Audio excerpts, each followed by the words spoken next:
And on that note, with what you were saying about Roswell there, Guy. So here in Canada, we actually have not many people are aware of this. We actually have like the Canadian Roswell, and Mhm. which many have actually said is better than the New Mexico Roswell. So this is at Falcon Lake, and I had the privilege of actually going to the site and investigating this last summer. Jeff Thiessen and his lovely wife, we went on horseback to the site out in Manitoba. It's east of Winnipeg, just north of Falcon Lake, and went on horseback. So basically, Mahalik, this guy is prospecting. This is 1967. He was prospecting for precious minerals, precious metals, and stuff. He's back in the bush. He just walked off the Trans Canada Highway, and he's out there having his lunch and by this pond on good old Canadian bedrock. And the geese, there was some geese in the pond, and they were startled and they flew off. And he looked up, and here was this saucer-shaped craft hovering over him, and a second one a little farther away. And it just sat there and hovered, dead silent. He didn't even hear it. Flies over about 160 feet away and lands. So he sat there for 40 minutes observing this thing. It lands, doors open up on the side, and he drew this drawing of it while he was sitting there watching it. This is the Bob Lazar craft. It sure looks like it, doesn't it? Sure does. Wait for it. So so after a while, he just assumed, and it's very important that we mention this. Not once did he ever think, "Oh, aliens." Never crossed his mind. He was convinced this was the Americans, and he went to his grave convinced this was the Americans. And so he walks up to the craft after about 40 minutes. He makes this drawing, everything. He walks up to the door because he's a mechanical engineer, right? He's figuring, I can, they probably got a mechanical problem. I'll go offer help, get them up flying again, right? So he's just fascinated by this because it's just a craft he's not familiar with. So he goes in, he sticks his head in the door, and it was all these bright, blinding lights. He could hear voices, and to him, these were human voices. They were unintelligible, but he could hear what he thought were human voices inside. And so he says, well, Yanks, if you come on out, you might be able to help you get flying again, or something along those lines, right? He called them Yanks. And the voices went silent, and there was no response. And so he repeated it he was multilingual because he was from Europe. 5 different languages, if I recall. Russian, Czechoslovakian. I mean, it was like 5 different languages he tried to communicate. No answer. And so suddenly the doors closed in front of him, and he noticed there was no seams on the outside of the aircraft, the craft, Wow. right? So the doors closed in front of him, and he put his hand, he had gloves on, rubber gloves, I guess, put his hand on the craft, and it was hot, and it instantly melted his gloves. So he's ripping this thing off, and it quickly took off, started flying, tilted, which is very important. That ties in with what Bob Lazar was saying about the flying saucers in Area 51. Is they flew, everyone thinks, they fly like this. No, they flew like this, which is very important. And so basically that craft started doing that. So the second craft had taken off to the south. This one immediately takes off, starts flying, it tips, and it rotates, and you can see these vents here. So he drew these vents. Well, it rotated, and when it rotated, those vents were aimed at him, and these gases came out of the vents and lit his shirt on fire and burned him. And in fact, let me see. So would that be the propulsion system? Is that what he's thinking? No. It was he described it, immediately made him sick. He described it as this thick smell of sulfur and ozone, which is very interesting. Hydraazine. He was. Oh, say again, Smells Joe. like- tell me more. Possibly hydrazine. maybe. I've never heard that. Why do you say that? Have you smelled Hydraazine. hydrazine? Huh? Have you Spell smelled it. hydrazine? Oh, have you smelled it? My bad. I interrupted. Yeah, out here at the Space Center. Because it's like super, super toxic stuff.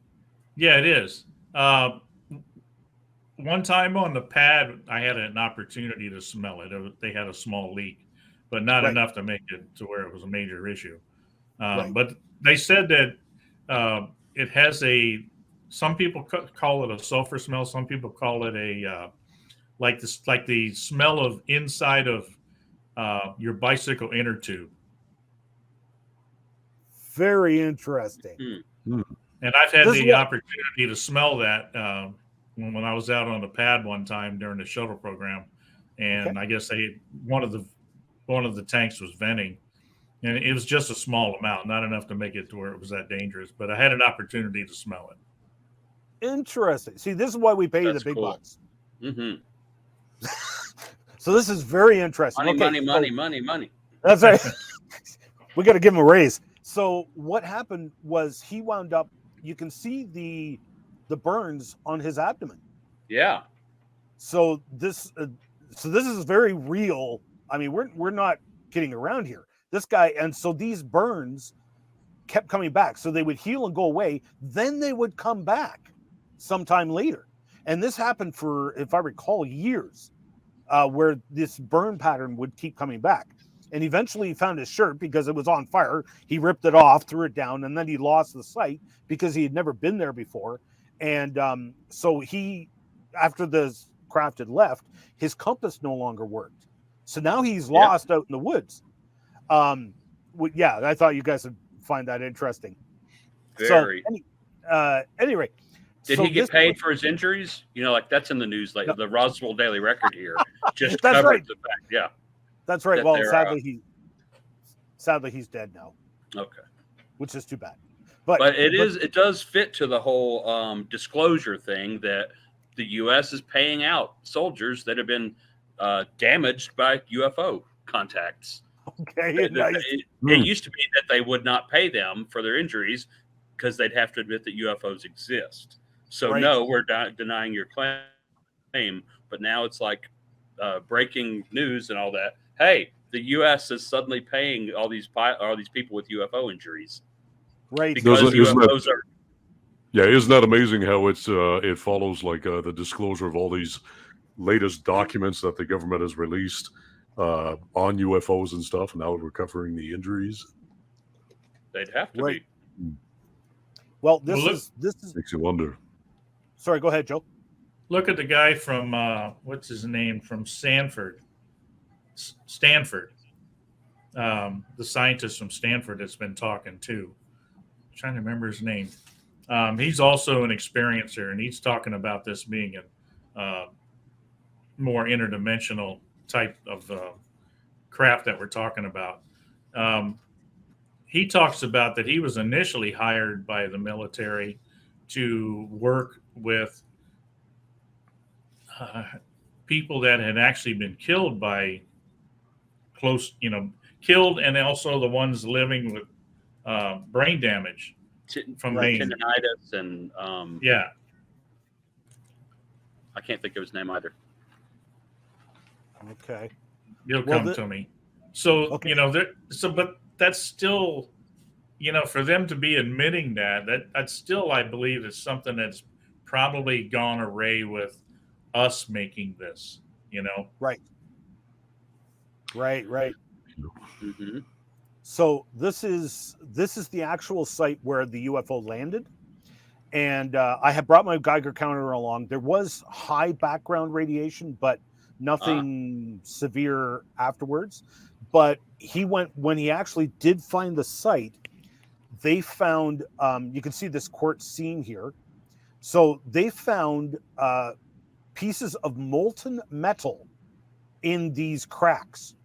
And they were so radioactive, those in the soil samples, that they got sent to Ottawa. So Ottawa would be, 2,500 kilometers. So like, I don't know, what would that be? 1,900 miles away.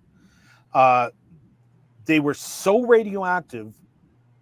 These guys at the National Research Council in Ottawa flew a guy out there because he figured there's a nuclear waste dump just to the west of here, where they buried old medical radiation machines. It was so radioactively hot, they figured these guys were out digging in that. So they went to inspect the site. Okay, yeah, it hasn't been disturbed. They went to this site, and they too found really high levels of radiation. This is actually in the middle of a provincial park, Whiteshell.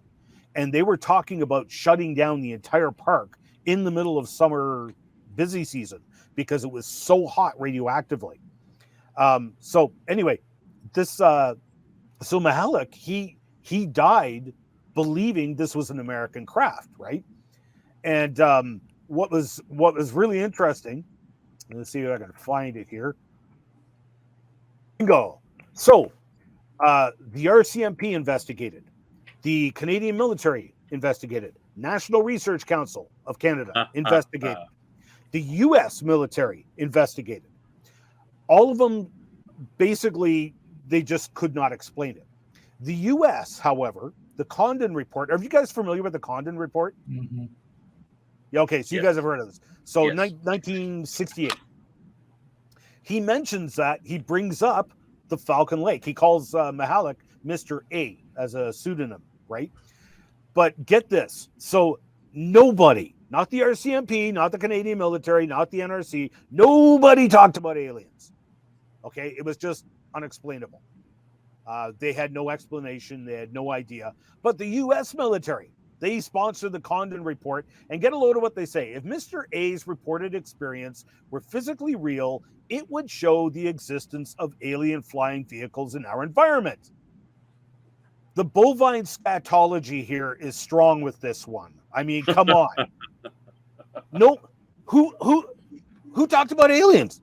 Write that Mihalik down. didn't. Bovine scatology. Scatology, yes. Thank you. Yes.